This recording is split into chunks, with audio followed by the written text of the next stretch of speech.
Hi, welcome to Limnology. Today we're going to talk about the hydrologic cycle. Obviously, the hydrologic cycle, which refers to the cycling of water around the planet, is really important to the study of water. So today we're going to talk about the movement of water, where it goes, what the pools are of water, the fluxes, and also human impacts on that water.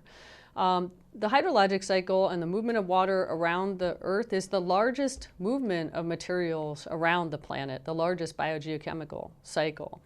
And humans have appropriated more than half of fresh water for their own use. Climate change estimates are saying that there are going to be changes in rainfall, changes in temperature, changes in evaporation, changes in storm occurrences, and all of these will alter the patterns of rain and other precipitation reaching the Earth and our use of water as humans and the use of water that's available for wildlife and aquatic organisms. About 90% of river flows in the U.S. are also affected by dams and other human structures. We move water from one basin to another. We use it to irrigate and other things. So the natural flow of water and the human use of water are really important to human existence, to the functioning of natural systems. And a basic knowledge of just some of the course level knowledge of hydrology and the hydrologic cycle is really important for understanding this and how lakes and rivers differ in different places. So that's what we're going to talk about today. And now I'm going to subject you again to my little cartoon that we're going to see. You saw it once before in the origin of lakes, and you'll see it in every topic from now on as we sort of fill in the water portion of the Earth. So here we go. There's my horrible mountain with some streams coming off of it, going down to the horrible lake that you can't even see. We've got clouds that are sort of raining. There's the sun. But actually, we haven't talked about light yet. So we're going to take the sun away, because right now we haven't talked about light reaching these systems. And we formed those systems last week. We talked about processes that would actually make a lake basin and why that would matter. And then we talked about the shapes of those basins and how to define the regions of the streams and the lakes. Today what we're going to do is we're going to add the water to the streams and to the lake. And we'll keep adding various processes and various organisms to this as the semester progresses until we see the whole picture of the cycle. But right now we're getting water. So again, the hydrologic cycle is the largest flow of materials on Earth. Water moves around the Earth. It controls our climate. It's controlled by the climate. And we're going to look at these. You can divide the process of the hydrologic cycle of any nutrient or material cycle into pools, which is places that a material is stored, and into fluxes, which is the movement between separate pools. So you can see just broadly, we have pools such as water that's in the atmosphere. Here in central New York, we have lots of water in the atmosphere a lot of times. We have clouds, we have various kinds of precipitation, snow and rain. That's water that's stored or moving, that's in the atmospheric pool. We have water that's on land. Those are also things that we're going to study a lot in this class, water that's in streams and lakes and so forth. And then we obviously have water in the oceans. We also have water that's stored in ice and so forth, and we'll go through all those pools later. And then we have these fluxes like precipitation and so forth. So we're going to define all of these next. And this is a sort of nicer version. The main thing that's driving the hydrologic cycle is a difference between the evaporation and precipitation rates on land versus on the ocean.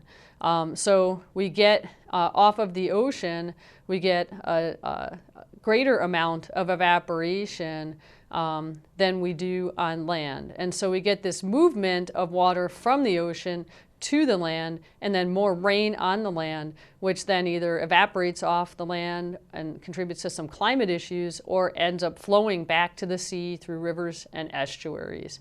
So it's this differential precipitation and evaporation on land with water, with more evaporation on the water versus that on land, that's going to end up being the driving force in our hydrologic cycle. And we also have some water that's long-term stored in, say, the groundwater, and we'll talk about all these pools. So the various pools that we have are the atmosphere, which again is pretty obvious, right? We have the clouds, we have all the various forms of precipitation. Then we have the oceans. Again, you're all familiar with oceans. And we have ice, permanent ice that's locked up in Antarctica and other glaciers. And there's been concern that those are melting as the climate warms. And then we also have water that's stored in the soils of the earth. And that's groundwater that many people use for drinking water, and also soil moisture. Let's define some of those terms a bit more that you may not be as familiar with, especially the groundwater and soil moisture, which is probably the thing that's least intuitive. Groundwater generally has a turnover time of water of 300 years. What does that mean? It means that your average water molecule is going to stay in groundwater for 300 years before it's either put into streams or taken away in another fashion. So water stays in groundwater once it gets there a very long time. And soil moisture, on the other hand, is water that's above the groundwater. And that soil moisture water stays there about 280 days. So it's much less time that's spent in that field. So we have the first process we're going to talk about related to groundwater and soil moisture is infiltration. So you have a rainstorm, say, like we've had many rainstorms in central New York, and that rainstorm hits the land surface. And we have this process of infiltration, which is the water going from the precipitation to the surface of the earth, and then it might infiltrate or penetrate into the soil or the sediment. And the ability of a surface to let water go from the atmosphere into the sediment is called the infiltration capacity of that landscape. And that's a really important parameter, because if you have surfaces that do not allow the water to penetrate, such as having lots of asphalt in an area, then you will end up having low infiltration capacity and low recharge or low allowance of water to pass into the soil water first and then deeper into the groundwater. This is why there's been a push in many regions to allow water to infiltrate and recharge the groundwater, which is a main source of drinking water and irrigation water for humans. So at ESF, for example, you may have noticed the signs around campus that a lot of the pavement allows groundwater to penetrate through and recharge the groundwater. So it's allowing higher infiltration capacity even though the surface is paved or used as a paved surface. So that's how much precipitation can be absorbed by the substrate, is infiltration capacity. The next parameter to define is water table. And you may have heard the term water table a lot. People who are trying to dig a well near their house may say they have a high or low water table, and you may not have known what they meant by that. Water table is the depth of the soil where the substrate is permanently saturated. So below that water table depth, you have what we call groundwater in a saturated aquifer, and above that we have what we call soil moisture. The soil is wet, but it's not fully saturated with as much water as it can occur. So we're interested in the water table because that may change long term as climate conditions change, and it's where humans can dig wells down to exploit groundwater for drinking or for irrigation and other layers. And generally there's an impermeable layer in a groundwater zone beneath which we quantify an aquifer, which is just this confined aquifer of permanently available water for various purposes. And water gets stored there for a very long time. So the water that's held above the water table in this groundwater soil, in the soil moisture above the groundwater, this water that's here, how does it stay there and not drain down? Why doesn't all the water just infiltrate totally into the sediment and go right into the groundwater? Well, the interaction of the water with the soil particles causes capillary action that retains the water in the substrate. And so that capillary action retains water above the water table, and that's known as vadose water or soil moisture. Groundwater, again, is that water that's below the water table. So the pools then, we sort of understand a little bit better. We have the atmosphere, the oceans, the ice, the groundwater and soil moisture, and we also have the things that we're studying in this class, lakes and rivers.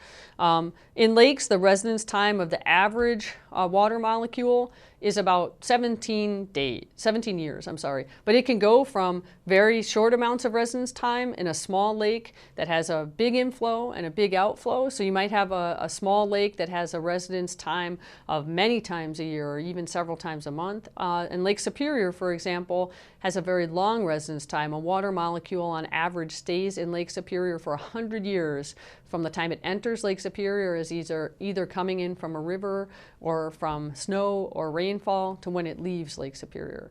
And the time that a water molecule stays in a lake is going to be very important to the lake's chemistry because it tells us how much dilution of materials is occurring there.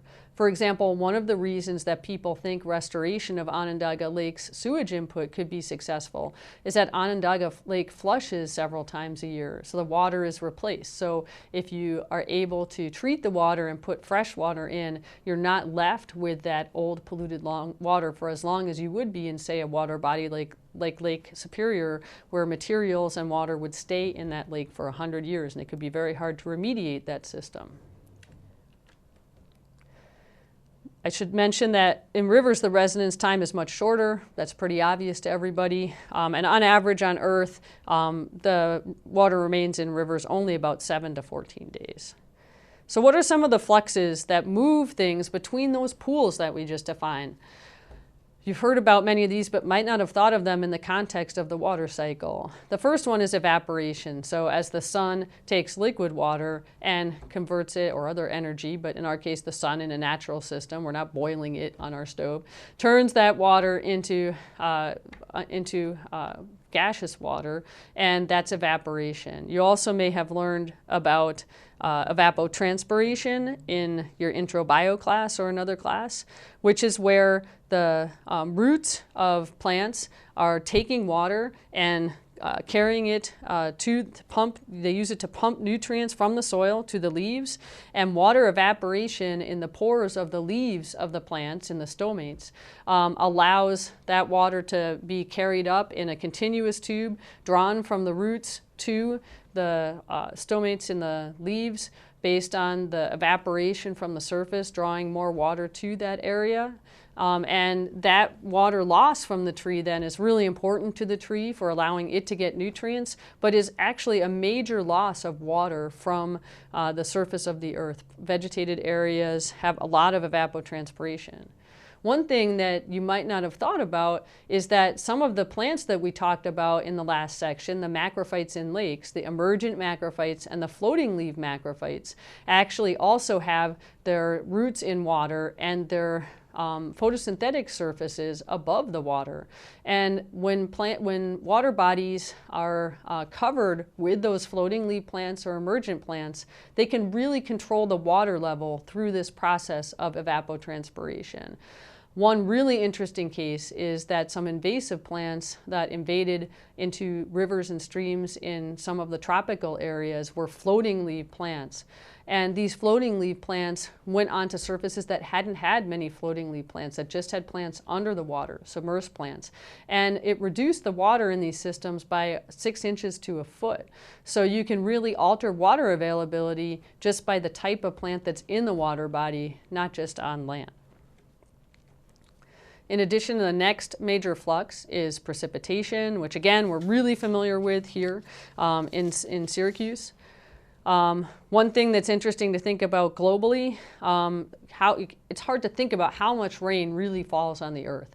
But if all of the precipitation that lands on the earth, the entire earth during the course of a year, fell just on the state of Texas, I'm not trying to pick on Texas, but we know it's a big state, then the state would actually be under about 0.3 miles, so 1,800 feet of water. So it seems like a lot of water, but it's also, in a sense, that water has to be distributed over the entire earth. So it gives you just a sense of the scale of the amount of water that's falling over the globe over the entire course of a year. But one of the things that's really important when we're studying lakes and streams is that water is not evenly distributed, and that distribution of water will be important for the structure and the presence of aquatic systems. Finally, we have another process, runoff. And runoff is really important. Let's look a little more closely at runoff. Runoff is going to control a lot of different factors, and it's obviously also going to be unevenly distributed if precipitation is unevenly distributed. So runoff is when water is going across the land surface after precipitation. And we have this very uneven seasonal distribution of water. We have overland flow over the surface of the earth, where the water has rained down and it's just flowing right over the surface of the earth. Especially if you have a relatively impermeable surface, you will get a lot of overland flow of water. Then some of the water will infiltrate into the subsurface, and that will be subsurface flow. So you get a storm, some overland flow, some subsurface flow. And both of these things then are occurring unevenly in many places. It's this uneven distribution of rainfall and this uneven availability of runoff and of water in various river systems where there are few lakes. Remember when we talked about the origin of lakes, we in New York are lucky to live in a glaciated region that has a lot of lake basins formed by the previous glaciation. And those lake basins hold water for us year-round, and we have a fairly wet climate. In most parts of the world, you do not have this wet climate and all these lake basins. And this uneven distribution of precipitation then can mean that in certain seasons of the year you have a lot of rain falling, and that's running off overland, it's flowing into rivers, it's not stored in lakes. And that uneven distribution is what's driven the creation of reservoirs by humans because we want to have year-round access to water. So civilizations have often constructed reservoirs. Now we have over 10% of the volume of water in standing water bodies is water in reservoirs. So less than 90% of the water is in natural lakes, and over 10% is in reservoirs. And that's to allow access to the water bodies over the whole year. So we have a year-long source of water.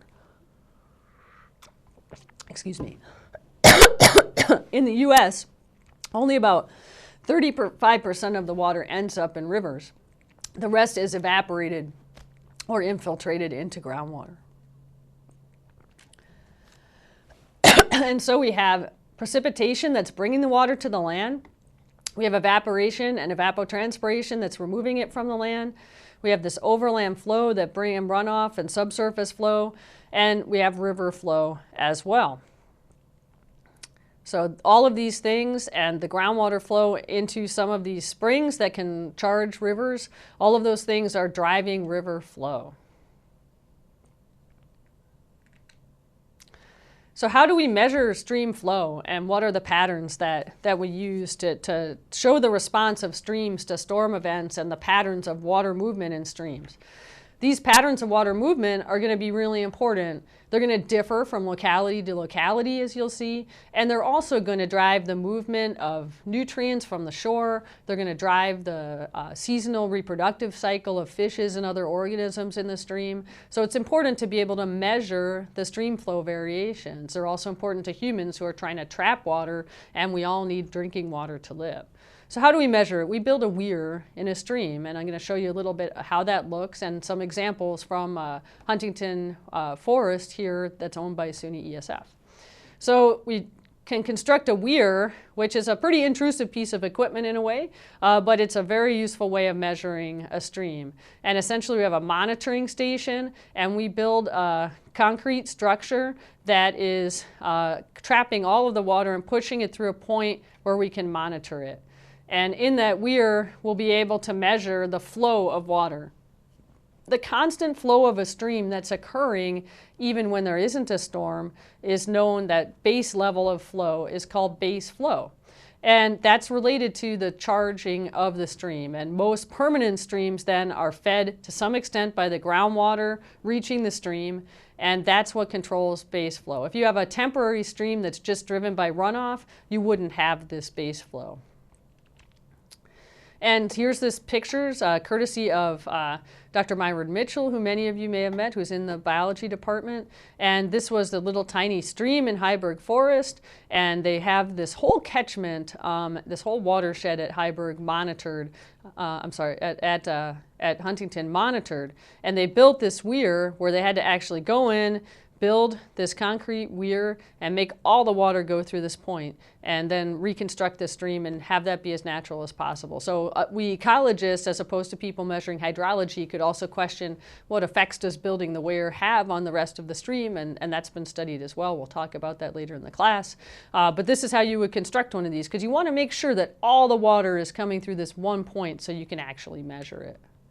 And then when you're measuring it, what do you get? You get a graph like this, which tells you how much discharge there is over time. So at every unit of time, it's measuring that flow, that discharge, the volume per second that's passing through that cross section of the river. So we've forced it all through one point. We can see how many cubic meters you would get per second. And this is the base flow, the steady area. And then we can measure what happens after you get a rain event. This is precipitation, so we've had a rain event. What happens to the flow in the stream? So after you get this precipitation event, the first thing that happens is that it takes a little lag time before you start to see an increase in the water in the stream. And then you get this slow increase in the volume of water that's running down the stream, so the volume of water per time and the discharge rate. And this is called the rising limb, as just makes common sense. This discharge curve of the hydrograph is just rising. And this rising limb then, the shape of it, how much the lag is and how what the shape of that curve is a function of how fast the water goes into the ground, so how fast it infiltrates versus how fast it runs overland to the stream, and the storage capacities that are inherent in the soil properties and the vegetation properties of the basin. So if it comes quickly to the stream, we'll talk a little bit more about that, you might get a steep curve. If it comes more slowly, you may get this long discharge curve of the rising limb. And then we have a peak, the maximum point. That's determined for every runoff event. And so the lag from the center of the precipitation to the peak is called the lag time of this storm event in this hydrograph. And then we have a falling limb as the volume of water that's rushing through per time in the creek. The discharge rate is decreasing. And that decreases, again, due to soil characteristics of flow. So if the water has gone into the groundwater and is slowly coming into the stream, that will be a slower pattern than if it's running off, say, a really asphalty surface that's allowing the water to come in quickly and leave quickly, and it's not, that water isn't being spread into the stream over a long amount of time from coming slowly from the groundwater and the surface moisture, the soil moisture. So we have a lot of variability in runoff. And this variability can occur over seasons, and it can occur with individual events. And these vary from place to place, and so this is going to affect the types of streams and the types of lakes that we find in these different places. So if we look at some patterns, here we have some more temperate climates, and we can see from January through December, we can get really different patterns in discharge. If we look at not just one stream event, but the overall average flow in different seasons, right? So a temperate climate, you might get one that's warm in the summer and cold in the winter. You can get various patterns. You might get one where you have a rainy season in the winter and then a dry summer season, and that reduces the amount of water that's coming in, and then a rainy season in the winter. That'll increase discharge in the fall and the winter. You might have a snowy climate where you have a spring runoff that increases discharge, the summer where plants and reduced water fall, plants are taking it up, and then this slow increase as you get a little bit of precipitation before everything's snowy and frozen. And then you get a snowy climate with low winter flow. Everything is totally frozen. Nothing is running off. There's no melt. Everything's stored as a snowpack. And then when that snowpack melts, it rises and makes a real flood in the spring, and then that slowly decreases as the landscape dries out. In certain climates of the world, not here in the US, but in many regions, you can get what are called monsoons, where you just have a real rainy season, and that could be in the winter, or where you get this a dry season and a wet season, or it could be in the summer. Again, a summer wet season and a winter dry season. And again, in places of the world that have these really, really dramatic variations in water availability, where rivers may be running dry in the winter or in the summer, those are places where people are really prone to build reservoirs to retain some of this excess water that's just rushing off the landscape in rivers and not available for use in the summers. We also can have differences on shorter time scales in many places. You can have what are called flash flooding rivers. So say this river in Arizona has this given base flow here, higher base flow from the summer into winter than it does in the early spring. But you can see these really strong storm events that are driving huge floods going through these streams before you get to like a very flooded season of more rain. And then again, these flash floods. And sometimes this can be quite dramatic. Some of you who've been in the American Southwest may have experienced seeing these dry gullies and then noticing on the mountains nearby, clouds that you see that there's a rainfall occurring in the distance. And during that rainfall, then you may not even see that it's coming, and then a huge flush of rain will come through, take that dry gully bed, fill it with water, and that may last for several hours, and then the bed may dry again. So flash flooding rivers can be, you can imagine, that could really constrain what kinds of organisms live there, how much water is running from the mountains to the lowlands, how many nutrients are coming into the stream. It's a very different system than the kind of rivers that we're familiar with here in the Northeast that have more constant ground flow and less of this flash flooding event. And you can see here's one that has variable base flow in South America. So we have a wet season that's increasing the rate of movement of the water from the groundwater into the stream. And then it's going in the dry season where the water table's lowering. And on top of that, we have these flash flooding events. So you can get these very different patterns. And again, we'll talk about in the section on stream ecology, we'll talk a lot about how various regions of the country and streams have these typical patterns that differ from place to place. And one of the things that stream conservationists are talking about a lot is restoring a natural flood regime. And that's not just one kind of management plan, that may be a different kind of flooding pattern from place to place. You can imagine restoring the natural regime of flow of streams might be really different in a monsoon place versus a flash flooding place versus something that's a groundwater fed stream. So if you're wanting to restore the fish in those habitats, you might really have to do different things to allow them to have their natural prey and allow them to reproduce normally in those streams that are more similar in flood pattern to what they had evolved with over, sometimes thousands of years as these natural flow regimes existed. And we also not just only have these seasonal variations and regional variations, but climate naturally varies from year to year. You have wet years and dry years. We have, say, El Nino and La Nina years in different places. And so the annual runoff may also really differ. And so one of the things to think about with river flow is just how unpredictable it can be in the course of really having some generalities that might make sense in a river, but needing to take into account like that there could be a really high flood or low flood that might be important in the ecology of the stream, having that natural annual variability. Maybe some of these high floods allow scouring of systems. Maybe some of these dry years allow colonization by other organisms. So we'll talk a lot about this variability and how it's important. The averages don't always tell you the whole story. And here we can look at this over the course of a year end day of the year. So we've got the discharge, that volume of water flowing down the stream, and then we've got the day of the year, so going from January to December.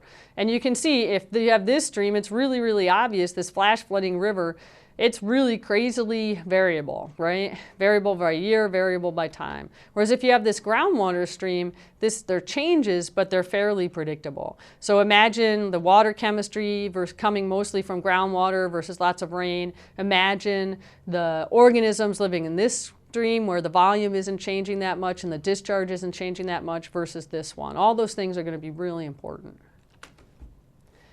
So what about humans? I was saying that we've had a big effect. Obviously, we've dammed rivers and so forth. But we also have done various things with land use. And there are many studies looking at land use and the effect of land use on stream discharge. And some of them have been done by clear-cutting basins and then looking at the effects of that clear-cutting in a really experimentally controlled way. And you can see here, if we look at the discharge and precipitation patterns that we see with a clear cut, after a clear cut and before a clear cut. So this is a forested area, this is a clear cut area. And you can see the difference in this over time, this stream flow amount. We have the same amount of rainfall here, and we see that this rising limb comes much faster. The peak is, so that it takes shorter to get to the peak. And that's because you don't have evapotranspiration occurring from the landscape. You also have less infiltration into the sediment, so you have this fast runoff. You have a higher peak because you don't have that loss of the water to the groundwater. It's coming in quickly and all at once, and it's not being lost through soil moisture to the groundwater. And then you have the shorter period of discharge because everything's got in there really quickly. And you also have lowered often the water table here by not allowing that infiltration off of the hard surfaces. And that means that the overall base flow of the stream is lower than it was when the stream was forested and you had more infiltration. The vegetation was slowing the rate of fall of the precipitation. There's some kinds of watersheds where evapotranspiration might also be a big loss of water from the system, and you could see different results. But in general, this shorter time to peak, higher peak, and shorter time of high discharge, so a more flashy river, can result from having clear cutting. So land use can be really important in changing a natural flow of a stream, not just the creation of reservoirs or dams. So this is that table that we saw at the beginning of the term, and I certainly don't expect you to memorize this table, right? This is just where water is in the biosphere. And we mentioned briefly before what's going on. So oceans have most of the water, right? And then ice, glaciers have some. Groundwater is the largest pool that exists in the earth, in the inland areas where we're talking about. And again, that's about 300 years that a water molecule stays there. Freshwater lakes have a pretty relatively small amount of water, but again, that's really important for obviously lake ecosystems, but also for human use. Can have a very variable residence time, on average 17 years. The salt lakes that we talked about. And we also have soil moisture, rivers, and the atmosphere, which are much smaller pools. So you can especially see here how rivers themselves are really a short residence time area, and a very, very small percentage of the total water is in rivers. So water does not stay long in rivers. Water does not stay long in the atmosphere. So the rivers and the atmosphere are really pools of water, but they're also important in the movement of water and the flux of water, because water moves from the river to either a lake or an ocean, moves from the atmosphere and precipitation to another place. Water doesn't hang out long there. So again, rivers are pretty important, but they're not a long-term pool. And it's interesting to note that of this discharge that occurs from rivers, the 10 largest rivers in the world account for 40% of the Earth's runoff. So a lot of this pool of water here is in the largest rivers, and you can think of all the numerous streams and rivers then that have a very small amount of water at any given time, but a lot of water passing through them. So again, here's our overall picture. We have our pools of water, we have our fluxes of water, and overall these are then feeding the patterns of water distribution in streams and in lakes, and are really important in terms of the movement of substances on Earth. And while the water is moving through this cycle, it's also responsible for moving heat around the Earth. It's hard to heat up water, and water stores a lot of heat. And so this movement of water through the hydrologic cycle is also responsible for a lot of movement of heat throughout the Earth, and controls a lot of the distributions of the planet's biomes. So we'll talk a little bit about that, this rapid cycling and what's happening. So again, what's driving this global cycle, just to emphasize, is the fact that we have more evaporation on the oceans that then moves by atmospheric transport, again in that fast atmospheric pool, to land, is precipitated on land, and then runs back to the ocean. And that's what's driving this movement of water and this movement of heat, and sort of tied into this global climate pattern. So how does this work, and how does this control the Earth's patterns of where lakes and streams are and so forth? So if we think first of the global distribution of water, we can think of the global weather patterns. And so if we look at a cross-section of the Earth here, and you know that we don't have a lot of solar radiation hitting us most of the year when we're up here in Syracuse, but there's a lot of sun in the tropics, right? You go there for vacation for the sun. And so the solar radiation is differentially warming the equator, and that warming is causing air to rise. The hot air is lighter than the cold air. It rises, and then as it rises, it starts cooling as it gets farther and farther away from the warm Earth, which is absorbing the solar radiation, the long-wave radiation, and that makes it get cooler and cooler as it rises higher and higher into the cold atmosphere. And as it gets cooler, it starts releasing water and raining. We'll talk more about that in a second. And then it gets blown, it moves to the north or to the south, away from the equator, due to various planetary motions. And then that ends up sort of sinking at about 30 degrees north and south latitude. And so this is really, really dry water. And then it gave up dry air. Then it gave up all its water here by raining on the tropics. That's why you get a rainy day when you're on vacation in the tropics often. And when it gets here and it starts sinking, starts losing its energy and sinking, it's very dry air. It starts heating as it gets closer to the warm Earth, and it's hot and dry. And so this is why we tend to have hot, dry areas, deserts, at 30 degrees north and south. You can see here, sometimes these were called the horse latitudes. You might be wondering why that is. It also tends to be pretty calm areas where there's not a lot of wind. And there's a lot of argument about this, but the rumor is that when people were sailing, they tried to avoid sailing for when that was the main mode of transportation between continents, and for explorers, people were sailing and they would get to these 30-degree north and south latitudes. They would try to get through currents to not get there because they could get stuck there in low wind periods, and it would be dry and hot and there wouldn't be winds for them to navigate. And it got so, they were stuck there for so long that they ended up throwing their horses overboard. It's sort of horrible. I'm not sure if it's true, but that's why you see horse latitudes written there very often. So a dry, hot, calm place. And then when we get this little gear of atmospheric circulation that's occurring here, this air starts pulling down air that's here, forming this central gear.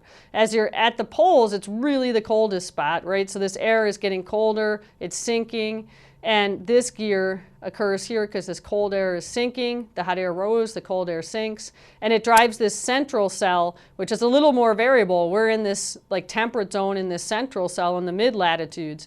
And so this center, you can think of these as interchanging gears. We'll get going down in the poles, going around and back up as it starts warming up again, going back down. And then this would allow this to be wetter here, going down here at the horse latitudes dry, picking up moisture as it goes over the ocean and the land, coming up here again, allowing it to be wet, sort of in the temperate areas, and then going back to this circulation, and then our little tropical circulation here. So both of these circulation cause us to have rain in the tropics, rain in the temperate areas, pretty dry at the poles, and pretty dry at 30 degrees north and south. So that's our global distribution of water pattern, but we have one more kind of little description of that we can show you. We got our, if we're going from the equator here, and we're looking at the amount of rain per year and the amount of evaporation per year. The rain is in rain and snow, so all precipitation and sleet, all that good stuff. That's in this dark solid line. The evaporation is in this dotted line. And then our runoff, the amount that's going over the earth and ends up in streams and so forth is here. We can see at the tropics, as we said, we have a lot of precipitation. That hot, wet air is rising, it's cooling, that causes it to drop its water. It rains there. It's also really hot. There are lots of plants. There's a lot of evaporation, a lot of evapotranspiration. So on the net, the difference between this is still that there's a lot of excess water relative to evaporation. So it's pretty wet in the tropics. There's a lot of runoff into rivers. Then we see that it's really dry at about 30 degrees north and south because we don't have much precipitation. That air that's lost all its water is coming back down to earth, and it's very dry and not providing any water for rain. And it's very hot, so there's high evaporation. So there tends to be negative runoff. Essentially, there's no water there. There's evaporation and drying of soils and so forth. Then we get to the temperate areas like where we exist, where we have more water that's falling in that central atmospheric pattern. And we have some evaporation, but it's not wickedly hot here except on a few miserable days in summer. And that causes us to have net excess runoff as well. That's what allows us to have all these lakes and rivers in Syracuse and surrounding areas. And then at the poles, we have very dry air that's coming back down to the poles. It's cold, and we have very little evaporation because it's cold, and so there's just not a lot going on. The water tends to be bound up in the ice there. Not a lot of rainfall or snow. It's just the ice never melts, except for now when we're warming the earth. So what are the effects then that make some modifications to this pattern? Because if you've gone to places that are about 30 degrees north or south, like maybe you've gone to the Pacific Northwest, you're thinking, well, you know, it's really not dry there. It's not a desert. You know, we have wet areas, and you've gone to other places that might be in 30 degrees north or south and be wet. There's a few other things that can modify this pattern of being wet at the tropics, wet in the temperate zones, dry at the poles, and dry at 30 degrees north and south. And one of those things has to do with air passing from moist areas like the ocean over mountains. So let's talk about that for a minute. Here are the effects of mountains near the sea. So if we have mountains near the sea and the wind is generally an onshore wind, then the wind is coming toward the mountain and the wind is being blown up the mountain.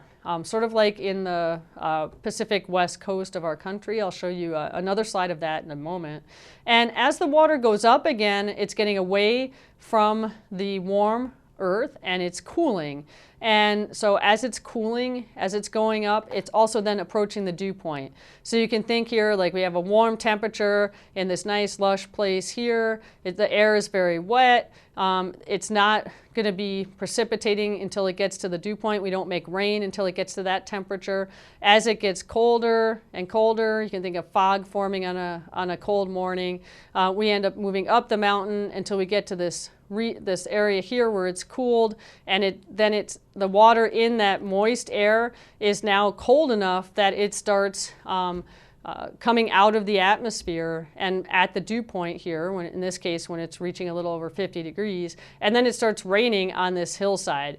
And so the air then, just like at the tropics when the air rose, as the air cools, it loses its water on this side of the mountain, on the windward side where the wind is coming from. And on the leeward side, on the way down away from that, this dry air starts sinking. And it starts heating as it's getting closer to the surface. And the dry air also heats faster than the wet air. You can think of water, as we've mentioned, being a thermal buffer. You can think of how water itself cools slower than the air. If you live around a lake, you'll know that in the fall, your climate is a little more buffered and it's not cooling as quickly as places that are inland. Similarly, it takes a long time for those places to warm up in the spring because the water is cooler and warming up slowly. So water is a good thermal buffer. You learned that in some intro class as well. So as the water is dry, when the air is dry and there's not as much water in the air, it tends to heat even faster. And so you get these two combinations of effects that cause the leeward side, the side away from the ocean of the mountains, to be very dry. You've lost all the water from the water being rained on the windward side of the mountain, and the air is heating really more rapidly and getting warmer. So you have dry, hot air on that leeward side. So if we go back to our little picture, you can see that we have windward side of wet areas and we have leeward side of dry areas, and you tend to get this difference where you have wet water and wet climates on one side of the mountain and dry climates on another, and that can be very dramatic. So if we look at Washington State, and if you've been there, there's this huge mountain range, right? And we have Pacific rainforests here. The water's coming off the ocean. It's going up in elevation. If you go to Seattle, you'll see there are mountains in the city, right outside the city. And those are really wet because the wet water is coming, going up, raining here. And then on the east side of these, you get this really dry climate of eastern Washington because all of this water has left the atmosphere that came there, and the air is heated as it's gone down the mountain, and you get these dry zones. So mountains can also have effects on precipitation, such as in our Pacific Northwest, like Washington. So globally, what does this all mean? What's our big picture? Globally, we still can see these tropical areas at the equator that are really wet. We can see these dry areas at 30 degrees north or south. And then we see some modifications of that, like some dry areas not just at 30 degrees, but say extending up along a mountain range, extending up along this mountain range in South America after the wet areas that are near shore, near the ocean, lining the coast. And then we get these polar regions that are just cold. We don't show Antarctica on this one, that are cold and fairly dry. So we can understand global precipitation just by understanding a few of these atmospheric patterns. And in areas that are dry, then we're going to have fewer lakes and we're going to have fewer rivers that are flowing. They might be temporary. And in areas that are wet, we'll have plentiful rivers or plentiful lakes, depending on whether all those basins that we formed in geological processes exist to allow us to have a lake, or if we make a reservoir. So we can then define 3 regions of global water balance based on all of these things. And we can relate that to the distribution of waters, rivers, and lakes on Earth. The first of these is exoreic. Remember, re meant flow when we were talking about the zonation in streams. And exoreic means these things leave the flow. Essentially, in these areas of the world, we make rivers and they meet the oceans. So we live in an exoreic region. We have rivers, and they'll eventually, like the Hudson, will flow to the ocean. The endoreic regions, we have rivers that arise, but it's dry enough in those places that they do not reach the ocean. So you might have rivers that come into lakes, and then the lakes are not having rivers flow out of them, or the rivers end up drying up before they get to the ocean. And then if you go find areic regions, those are places, areic, no flow, that no rivers arise. Although you could have ephemeral rivers that arise just only right after an immediate precipitation event. So it rains periodically, there's a rapid river, and then it dries. There's no permanent rivers arising. So the exoreic places would be wet places in the tropics and in the temperate zones like us. We tend to have lots of lakes there. The endoreic regions would be places in the desert, between the deserts and the wet regions, some places like Central Australia and Africa. And those places are places that people are worried about in climate change, these endoreic regions. Because right now, they're sitting, as you'll see, on a precarious water balance where rivers are being able to form lakes, and the lakes are not so evaporated that the water is too salty to drink. But if a slight amount of water balance change in the hydrologic cycle, they may become places that the rivers are not flowing into lakes and the lakes are evaporating and becoming salty. And areic regions then are areas with few or ephemeral lakes or rivers, sort of desert regions. So here's where the global distribution of these patterns on Earth. And you can see again 30 degrees north and south and the sides of mountains. And if we think of lakes, lakes are really excellent ways historically to measure water balance. We can define 2 kinds of lakes, closed lakes and open lakes. Closed lakes, they can have rivers coming into them, but they do not lose water to drainage. They only lose water by evaporation. They don't have streams coming out of them. And open lakes have stream outlets. And we can think of lakes themselves as sort of little rain gauges that can monitor the hydrologic balance over time. So here's a closed lake example. In a closed lake, the way we know it's closed is it doesn't have a stream outflow. It has an inflow, so a stream is coming in, it's raining onto it. It has a lot of evaporation. It could even have seepage springs. It might have alkaline springs or non-alkaline springs. Some people call these endorheic lakes, but that's really not a preferred term, so use the term closed lake. So the thing that makes it closed is there's no outflow. So basically you can think everything that comes into this lake is going to be concentrated here. And the more evaporation there is then, this is how we make a lot of salt lakes. Remember, half of the water in lakes in the world is salty, like our Great Salt Lake. Sometimes these are great sources to mine minerals and stuff. They have unique biota, unique organisms that live there, but there's no outflow. Then we have open lakes like you're more familiar with, although we do have a few closed lakes in this region. And these lose water to outflow. They can also have seepages. They have rain. They have rivers coming in. They can have springs. They lose water to evaporation. But the main thing is they have a stream outflow. And if we look at global distribution of lakes and wetlands, it should relate to all of these patterns: closed, open basin lakes, and wetlands. Okay, here's our tropics, right? Remember, there was net precipitation there. And we had net precipitation that was really more than evaporation in these temperate zones here too. Here we're looking at the latitude from the south to the north, so we're somewhere over here. And if we look at wetlands as the open areas, in the tropics we seem to have a lot of wetlands and some open basin lakes. Then in 30 degrees north and south we have these closed basin lakes, lots of them. We do have some wetlands. And then where we are in the temperate zones we have many more open basin than closed basin lakes. And then we have a lot of wetlands as well, and mostly just wetlands and open basin lakes in these tropic areas. We're not including the poles so much. And so we can see here that what the difference is why do we have in the tropics so few lakes relative to wetlands? That relates back to the geologic lesson we had where there was no glaciation here. This excess of lakes here isn't due to water balance, because here there's a lot of excess water, more excess water in the tropics if you remember than at either temperate area. But this wasn't glaciated. So we said almost 50% of the lakes on the earth were created by the glaciers. So that gives us excess of lakes here. So even though there's less overall water bodies in the temperate zone than the tropics, they have more wetlands and more rivers, and we have more lakes in the temperate zones. And in these areas, there's just fewer wetlands or lakes, and those that exist, the lakes that exist, are closed basin lakes because it's so dry.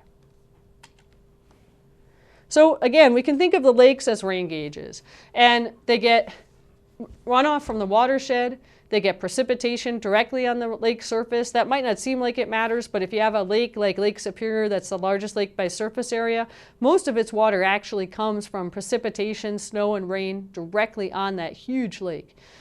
Then we have groundwater inputs and seepage, and when we start talking about measuring inputs to lakes, that's really hard to measure and poorly estimated. And there are many, many lakes around Syracuse actually that have a lot of groundwater input. And groundwater input can be really important to the water balance of a lake and the temperature of a lake, but it's very, very hard to measure. When we are diving in lakes for various kinds of surveys of plants and so forth, you'll go through some lakes where you know there's a lot of groundwater seepage because you're swimming along, and you may have even noticed this, not scuba diving, but swimming in a lake, you hit a spot and it's just wicked cold, right? It's like 50-degree water, 50-degree Fahrenheit water on a really sunny day. There's a good chance when you hit that spot of cold water, what you've found is an area of groundwater seepage, where just like groundwater seeps into the streams to cause that base flow discharge we talked about during the stream discharge part of this talk, we have seepage into these lakes. In some lakes, that seepage can be a really dominant part of the water balance, and it can cause the lake temperature and zones of the lake to be colder than you would think. And that can cause differences in the oxygen content of the water, and differences in the nutrients that are coming in groundwater versus other flows, and differences in organisms that have to be able to, say, tolerate that 50-degree Fahrenheit water in the middle of the summer and not be warm. So seepage is really hard to measure. Not as well quantified, but important to the life of a lake, a sort of understudied area. And then we have outputs. such as drainage from an outlet, evaporation and transpiration, and seepage through the lake or bottom side. So the lake can basically leak out as well. And the water level in the lake will vary based on the balance of those things. And so that's really interesting. Over time, you can measure the water level and use it as an estimator of climate change. And people do that with a lot of very ancient lakes. They can reconstruct past lake levels and use that to tell them the balance of these various fluxes in those regions. And so some of these lakes that are really on the edge are great for that measurement because they sometimes, these have no flow, but some of them are close to having flow, and they have in the geologic past had flow, and that tells us that those times when they had an outflow and were open, it was a wetter climate. And we call these transitional lakes, and they're really important when we talk about paleoecology. These lakes that can have a tiny bit of outflow or almost none or vary year to year. We study those a lot to look at climate change. And then we have open basin lakes, which are the ones you're familiar with. And again, these are all distinguished by having stream output. One last thing about the drainages is the effect of catchment. And the amount of watershed in a lake is really important to water balance. And the larger a lake or river's drainage basin is, generally the larger flood you have. So one that drains a big surface has a really large flooding ability. And that can be very, very important when you're trying to manage these systems for human habitation and people living along the lake and so forth. We're going to talk a lot more in the class about human impacts on the hydrologic cycle, and I'd just like to mention a few to close up. We have lots of water use for industry, for agriculture, and we've been increasing our water use over time. And that's actually had an impact on the hydrologic cycle, the biggest movement of materials over time. Many landscapes look like this, where we're irrigating in the desert. Each of these circles is an irrigation circle. We're growing crops in the desert. And so the things that we've done have been really large. We've irrigated, we've altered stream flow, we've also polluted some of the groundwater and stream flow, and we'll talk about that in the last section of the class. But 10% of the world's agriculture depends completely on groundwater right now. We're mining our fossil water. And we've also done things that you might not have thought of, not just use of water, but we've increased evaporation. It's estimated that we're responsible for 10% of the evaporation over the continent now because we've made reservoirs that trap water in lakes that is then exposed to heating, and that those lakes evaporate more. And it's projected that with the increase in reservoirs, in 100 years, we'll have increased evaporation over continents by 50%. We've also irrigated places in dry areas, and we've altered this flow pattern of streams, as we mentioned. So one thing you should do for the next class is to look at the reading and look at the Aral Sea example as a case history, and we'll talk about it at the beginning of the next class. The Aral Sea is a classic example of human use in an area where the water balance is on edge, where there's streams coming into what was one of the larger inland seas, and that our use of the water in that system has completely altered the lake itself, the Aral Sea, altered the biota of the system, altered human habitation and human health in the system. So it's sort of a great summation of a case study application of all these principles we've been talking about. What is the balance of the fluxes and the pools? How has human use and climate change affected these? And how will that affect the use of the resources by people and the use of the resources by the natural organisms that live there? And can we restore it? Your reading talks about the situation through about the year 2000, and I'll update you on what's happened since then. Thanks. See you next time.